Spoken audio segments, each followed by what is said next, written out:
সকালে হোক বা বিকেলে চা বসিয়ে কিন্তু আপনারা এই মজার কেকটা খুব কম সময়ে বাড়িতে তৈরি করে নিতে পারবেন। আর সব থেকে মজার কথা হলো ঘরে থাকা অল্প কিছু উপকরণ দিয়ে কিন্তু এই মজার কেকটা আপনারা তৈরি করে খেতে পারবেন।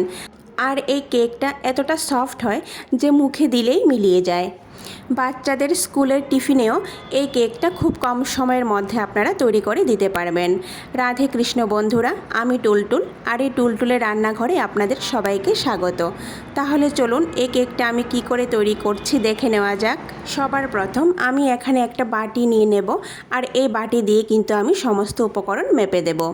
সেই বাটির 3 ভাগের 1 ভাগ এখানে চিনি নিয়ে নিয়েছি। এবার 3টে এলাচ চিনির উপর দিয়ে দেব। এবার একসঙ্গে আমি চিনি আর এলাচটাকে গুঁড়ো করে নেব। এলাচটা আমি এখানে ফ্লেভারের জন্য দিয়েছি। সবার ঘরে কিন্তু ভ্যানিলা এসেন্স থাকে না, তাই আমি এলাচ দিয়েই কেক তৈরি করি। এবার চিনির গুঁড়োটাকে একটা বাটির মধ্যে নিয়ে নেব।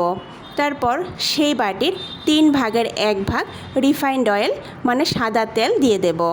যতটুকু চিনি ততটুকু তেল দিয়ে দেব। এবার এই চিনি আর তেলটাকে ভালো করে মিশিয়ে নেব। বন্ধুরা, আপনারা কিন্তু এখানে সাদা তেলের পরিবর্তে ঘিও ব্যবহার করতে পারেন। দেখুন, আমি তেল আর চিনিটাকে ভালো করে মিশিয়ে নিয়েছি। এবার যে বাটি মেপে আমি চিনি আর তেল নিয়েছিলাম সেই বাটির 1 বাটি পরিমাণ আটা দিয়ে দেব। আর আটাটাকে কিন্তু অবশ্যই চেলে নিতে হবে। এবার হাফ বাটি পরিমাণ ময়দা দিয়ে দেব। খুব সামান্য পরিমাণ লবণ দিয়ে দেব। ময়দার পরিবর্তে কিন্তু এখানে সম্পূর্ণ আটা দিয়েও এই কেকটা তৈরি করে নিতে পারেন। এবার আমি এখানে 4 চামচ পরিমাণ গুঁড়ো দুধ দিয়ে দেব। গুঁড়ো দুধ ব্যবহার করলে কেকের টেস্ট খুব ভালো আসে। বন্ধুরা, বাড়িতে একবার এইভাবে কেক তৈরি করে দেখুন, খেতে ভীষণ মজা হয়। এবার জল দিয়ে একটা ব্যাটার তৈরি করে নেব। বন্ধুরা, আমি কিন্তু এখানে কোনো গরম জল ব্যবহার করিনি। নর্মাল টেম্পারেচারে রাখা জলটাই আমি এখানে ব্যবহার করেছি। আপনারা কিন্তু জলের পরিবর্তে এখানে দুধও ব্যবহার করতে পারেন। আর বন্ধুরা, আমি কিন্তু এখানে একসঙ্গে অনেক বেশি জল দিয়ে দেব না, অল্প অল্প করে জল দিয়ে ব্যাটার তৈরি করে নেব। আর একটু সময় লাগিয়ে কিন্তু ব্যাটারটা তৈরি করে নিতে হবে। আমার এখানে 7 মিনিট সময় লেগেছে ব্যাটারটা তৈরি করতে। এই দেখুন, একদম স্মুথ কিন্তু একটা ব্যাটার তৈরি হয়ে গেছে। ব্যাটারের মধ্যে আমার 1 বাটির থেকে একটু বেশি জল লেগেছে। ব্যাটার আমার এখানে তৈরি হয়ে গেছে। এবার আমি 10 মিনিটের জন্য ঢেকে রাখবো। ফিরে আসলাম 10 মিনিট পর। আজকে আমি চা খাওয়ার জন্য যে কাগজের কাপগুলি হয় সেই কাপগুলির মধ্যে কেক তৈরি করে নেব। প্রত্যেকটা কাপে আমি সামান্য রিফাইন্ড তেল দিয়ে পুরো কাপের মধ্যে লাগিয়ে নেব। কাগজের কাপের বদলে আপনারা কিন্তু স্টিলের বাটিতেও কেকটা তৈরি করে নিতে পারেন। এইভাবে প্রত্যেকটি কাপের মধ্যে তেল লাগিয়ে নেব। এবার সবার শেষে আমি 1 চামচ পরিমাণ বেকিং পাউডার আর 1 চামচের 4 ভাগের 1 ভাগ বেকিং সোডা দিয়ে দেব। তারপর আমি এখানে 2 চামচ পরিমাণ লেবুর রস দিয়ে দেব। যেহেতু আমি এই ব্যাটারের মধ্যে কোনো রকম দই ব্যবহার করিনি, তাই দইয়ের পরিবর্তে আমি এখানে লেবুর রস দিয়েছি। এবার একটু মিশিয়ে নেব। আবার বেশিক্ষণ সময় ধরে কিন্তু মেশাবো না। এবার কাপের মধ্যে ব্যাটার নিয়ে নেব।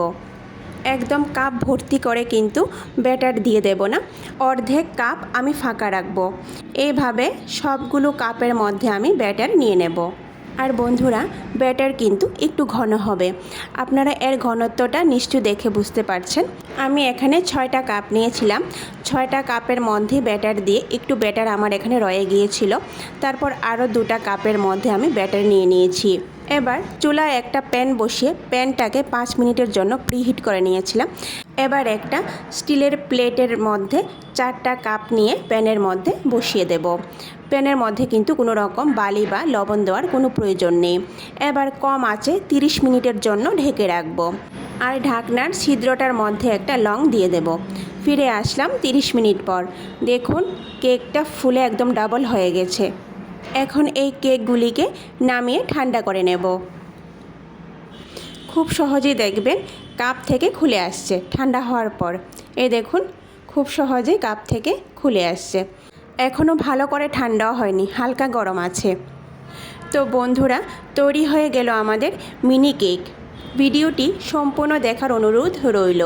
আর ভিডিওটি কেমন হয়েছে কমেন্ট করে নিশ্চয় জানাবেন।